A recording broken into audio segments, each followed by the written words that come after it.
मुल्क के मुख्तलिफ शहरों में स्मार्ट लॉकडाउन का आगाज़ हो गया है।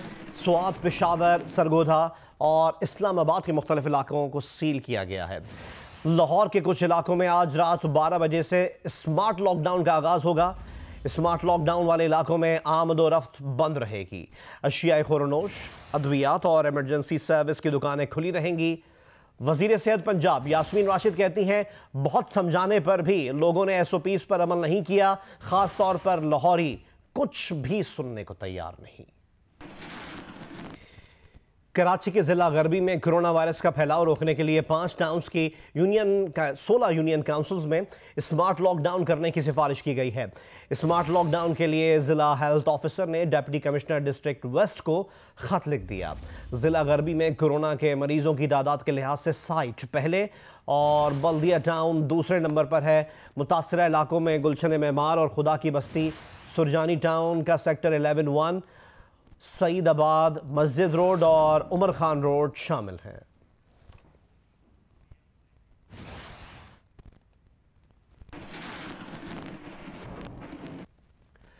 वज़ीर आज़म इमरान खान सिंध के 2 रोज़ा दौरे पर आज शाम कराची पहुंचेंगे। वो गवर्नर हाउस में कोरोना मरीजों के लिए मोबाइल हॉस्पिटल का मुआयना करेंगे। पार्टी रहनुमाओं के अलावा MQM पाकिस्तान और ग्रैंड डेमोक्रेटिक अलायंस का वफ्द भी वज़ीर आज़म से मुलाकात करेगा। ज़राए के मुताबिक वज़ीर आज़म बुध की दोपहर लाड़काना पहुंचेंगे, जहां एहसास प्रोग्राम सेंटर के दौरे के अलावा सियासी रहनुमाओं से मुलाकात करेंगे।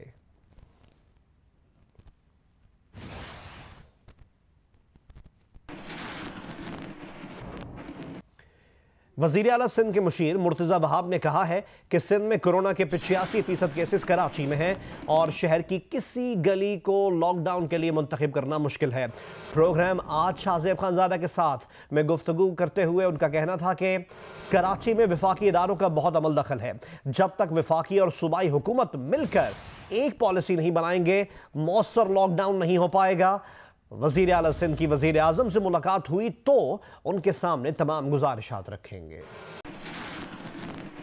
जो हॉट जोन है या हॉट बेड है इस वायरस का, वो कराची शहर, और मैं समझता हूँ कराची शहर के अंदर पिन पॉइंट करना कि किस गली को बंद कर सकते हैं, मैं समझता हूँ कि थोड़ा मुश्किल होगा। हमें कराची के लिए ओवरऑल एक स्ट्रैटेजी बनाने की जरूरत होगी। और मैं समझता हूँ अगर वज़ीर आज़म पाकिस्तान चाहें, वो सुबह NCOC का या NCC का इजलास बुला सकते हैं। सिंध गवर्नमेंट पार्टिसिपेट करेगी। हमने सुना है कि वज़ीर आज़म शाम को कराची तशरीफ ला रहे हैं। अगर वज़ीर आला सिंध वज़ीर आज़म पाकिस्तान से मुलाकात होगी तो लेट मी अश्योर यू कि वज़ीर आला सिंध वज़ीर आज़म के सामने अपनी तमाम गुजारिशात रखेंगे। चेयरमैन क्रिकेट ऑस्ट्रेलिया अर्ल एडिंग्स ने कहा है कि कोरोना वायरस की वबा की वजह से T20 वर्ल्ड कप का इनेकाद गैर हकीकी लगता है। T20 वर्ल्ड कप की इस बरस ऑस्ट्रेलिया ने मेज़बानी करना है। T20 वर्ल्ड कप के इस बरस मुलतवी या ख़त्म करने का बाज़ाब्ता ऐलान अभी नहीं हुआ। टूर्नामेंट में शिरकत करने वाली 16 टीमों को ऑस्ट्रेलिया को लाना गैर हकीकी लगता है। T20 वर्ल्ड कप 18 अक्टूबर से 15 नवंबर तक ऑस्ट्रेलिया में शेड्यूल्ड है।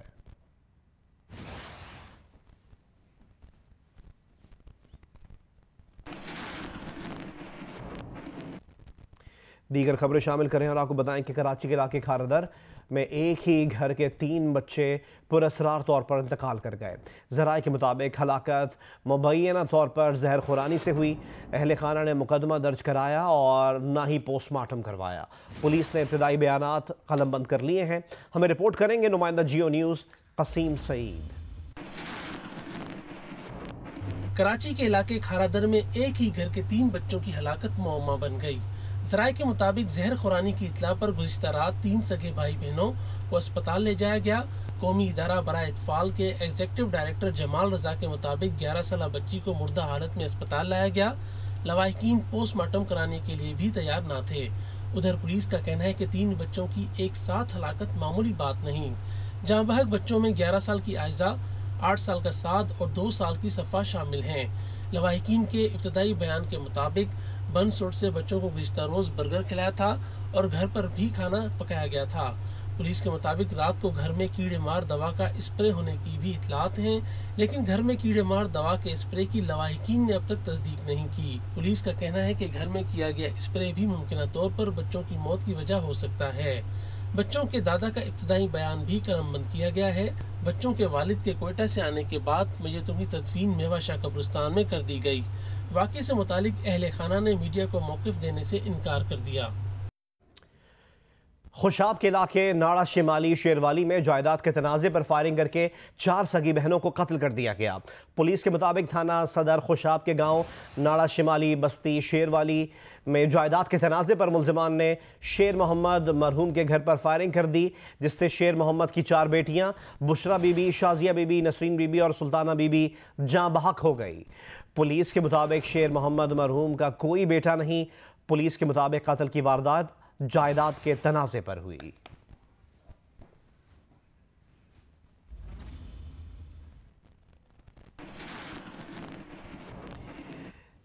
वज़ीर आज़म के मुशीर जुल्फ़ी बुखारी ने तहरीक इंसाफ की रुकन पंजाब असम्बली उज़्मा कारदार की गुफ्तगू को शर्मनाक करार दे दिया।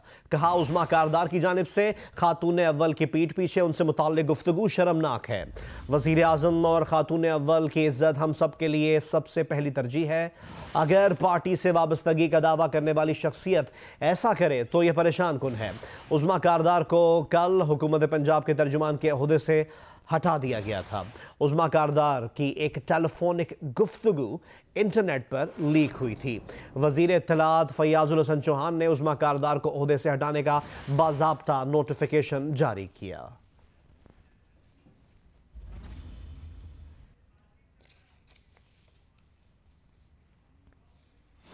चेयरमैन एनडीए में इस वक्त इस्लामाबाद में मीडिया से बात कर रहे हैं, आइए आपको दिखाते हैं।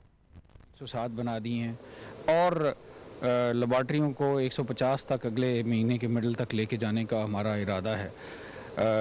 ये टेस्टिंग का इतना इशू होना नहीं चाहिए। जितने सूबे करना चाहते हैं टेस्ट करें, हम उनको सामान प्रोवाइड करेंगे। ये उनकी हिम्मत के ऊपर मुयसर है कि वो कितने टेस्ट कर सकते हैं। आपको पता होगा कि अभी 30,000 से टेस्ट ज़्यादा हो गए हैं, लेकिन मैं शुरू से ये कहता रहा हूँ कि ये टेस्ट जो हैं अगर 2 या 3 शिफ्टों में करेंगे तो ये 1 लाख से ज़्यादा टेस्ट हो सकते हैं रोज़ के। मैं सूबों को आपके तवसत से ये कहूँगा भी कि वो जितने टेस्ट करना चाहते हैं करें। सामान की कमी नहीं है टेस्ट की, मुनसर उन्हीं पे है कि कितने टेस्ट करने हैं, कहाँ करने हैं और कैसे करने हैं। जहाँ तक तैयारियों का तल्लक है तो मैं आपको ये बता दूं कि कोरोना के लिए वेंटिलेटर से ज़्यादा ऑक्सीजन की ज़रूरत है। और ये आपको बता दूं कि एनडीएमए को इन 2 महीनों में 2000 बेड जो है वो करने का इंतज़ाम कहा गया है, जो कि इंशाल्लाह 15 जुलाई तक ये 2000 से थोड़े से ज़्यादा बेड, जिनमें ऑक्सीजन लो प्रेशर ऑक्सीजन होगी, जिसमें हाई प्रेशर ऑक्सीजन होगी और जिसमें कुछ वेंटिलेटर जो कि आईसीयू बेड होंगे वो शामिल होंगे, इंशाल्लाह 15 जुलाई से पहले तैयार हो जाएंगे। थोड़ी सी तफसील बताएंगे हमारे नाज़रीन को, सूबों को कितने जा चुके हैं और आइंदा इससे और अगले माह के केसेस बढ़ रहे हैं तो कितनी ये तादाद हो जाएगी? देखें, सूबों को हम पहले ही 250 वेंटिलेटर जो हैं वो बांट चुके हुए हैं। इस वक्त तकरीबन हमारे पास 600 के करीब वेंटिलेटर, जिसमें तमाम टाइप्स के हैं, बाईपैप भी हैं, जिसमें पोर्टेबल वेंटिलेटर्स भी हैं और आईसीयू वेंटिलेटर भी हैं, हमारे वेयर हाउस में मौजूद हैं। लेकिन अभी हमने ये फ़ैसला ये किया है कि सूबों को, जिस तरह आपको पता होगा कि मैं हफ्ते वाले दिन लाहौर गया था, वहाँ पर हमने फ़ैसला किया कि उनको हम 200 जो है वो लो प्रेशर ऑक्सीजन के बेड देंगे, जिस पे काम शुरू हो चुका है। वहाँ पे 100 उनको हमने हाई प्रेशर ऑक्सीजन के बेड का कहा था, उस पे भी काम शुरू हो गया हुआ है। और तीसरा तकरीबन 44 के करीब जो है वो आईसीयू बेड का कहा गया था, उस पे भी काम शुरू हो गया। मुझे उम्मीद है कि 20 और 25 के दरमियान लाहौर जो है उसकी जो ज़रूरत सरकारी तौर पे हमें दी गई है वो पूरी कर दी जाएगी इंशाल्लाह। और अगर ज़्यादा ज़रूरत होंगी तो और ज़्यादा कर दिया जाएगा। आज मैं अभी पेशावर जा रहा हूँ और पेशावर की ज़रूरतों को देख के आएंगे। आज रात को ही मैं फिर कराची चला जाऊंगा, कराची की ज़रूरतों को देख के आएंगे। मुझे उम्मीद है कि इस महीने के आखिर तक हम आधे बेड, जो कि 2000 बेड बनाने हैं, उसमें से आधे बेड जो हैं वो हम चला सकेंगे। आधे बेड जो हैं वो इंशाल्लाह 15 तारीख तक हम कर लेंगे। लेकिन मैं आपको ये भी बता दूं कि इसमें इस्लामाबाद के तकरीबन 500 बेड शामिल नहीं हैं। हम 250 बेड जो हैं बहुत जल्दी स्टार्ट कर देंगे, जो नया हॉस्पिटल हुआ है, और 150 बेड इस्लामाबाद जनरल हॉस्पिटल और तकरीबन 150 बेड के करीब जो है वो इस्लामाबाद सीडीए हॉस्पिटल जो है उसके अंदर डाले जाएंगे इस महीने के आखिर तक। बड़ी मेहरबानी आपने।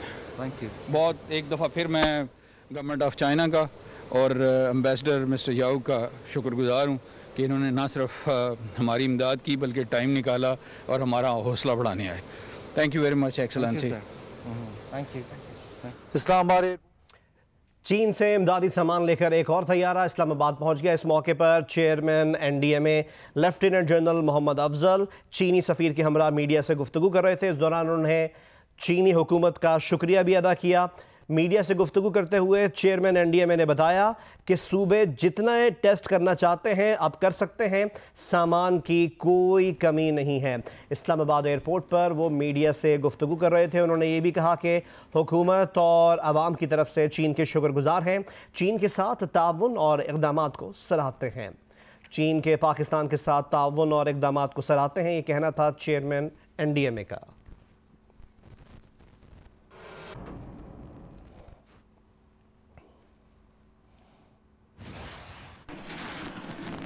भारत अपनी घटिया हरकतों से बाज ना आया।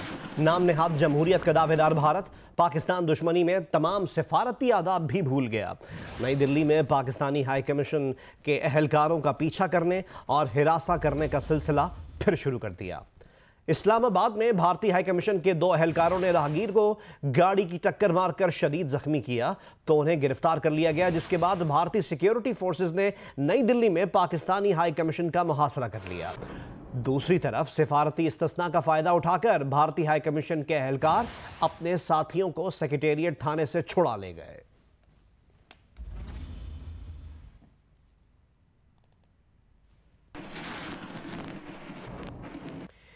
लॉकडाउन में नरमी के दूसरे मरहले में बरतानिया में मलबूसात, जूते और दूसरे सामान की दुकानें खुली तो सार्फिन की तवील कतारें नजर आईं। रेस्टोरेंट खुलने से रौनक भी बहाल हो गई। लंदन से रिपोर्ट करेंगे जियो न्यूज़ के नुमाइंदे सईद नियाजी। 3 माह के बाद लॉकडाउन में नरमी के दूसरे मरहले में गैर ज़रूरी अशिया की दुकानें खुली तो ऐसा लगा लोग बस इसके मुंतजिर थे। समाजी दूरी की शर्त के पेश नज़र दुकानों के बाहर तवील कतारें नजर आईं। बेशतर दुकानों ने सार्फिन के लिए सेल्स का आगाज भी कर दिया है। सुबह से ऑन एंड ऑफ हमारे कस्टमर्स काफ़ी आ रहे हैं एंड आई होप अल्लाह करे कि ये सब बेहतर रहे, सब अपनी लुक आफ्टर करें। चंद अफराद ने कहा कि आज तवील अरसे के बाद बच्चों के साथ शॉपिंग करने का मौका मिला है और इस लॉकडाउन के दौरान पड़ोसियों के ख्याल रखने का भी मौका मिला और पाकिस्तान में कोरोना के हालात देखकर तशवीश होती है। सबसे पहले बच्चों की शॉपिंग की है, बच्चे अपसेट हो गए हुए घर में रह के काफी ना। मुझे पाकिस्तान के लोगों को देख के मुझे बेइंतहा तकलीफ होती है। आज से इबादत गाहों के दरवाजे भी खुल गए हैं लेकिन फिलहाल वहां सिर्फ इनफरादी इबादत की इजाज़त दी गई है। 3 माह तक घरों में मुकीद रहने के बाद लोगों को इस बात का एहसास ज़रूर हो गया है कि समाजी दूरी का ख्याल किस तरह रखना है। कैमरामैन नसीर अहमद के साथ सईद नियाजी, जियो न्यूज़, लंदन। अमेरिका के सदर डोनाल्ड ट्रंप ने दावा किया है कि दीगर ममालिक कोरोना मरीजों को क्लोरोक्वीन दवा देकर फ़ायदा उठा रहे हैं, लेकिन अमेरिकी इदारे इसमें नाकाम रहे हैं। वाज़ेह रहे कि अमेरिकी फूड एंड ड्रग एडमिनिस्ट्रेशन ने क्लोरोक्वीन और हाइड्रोक्सी क्लोरोक्वीन को हंगामी हालत में इस्तेमाल करने का इजाज़तनामा मनसूख कर दिया है।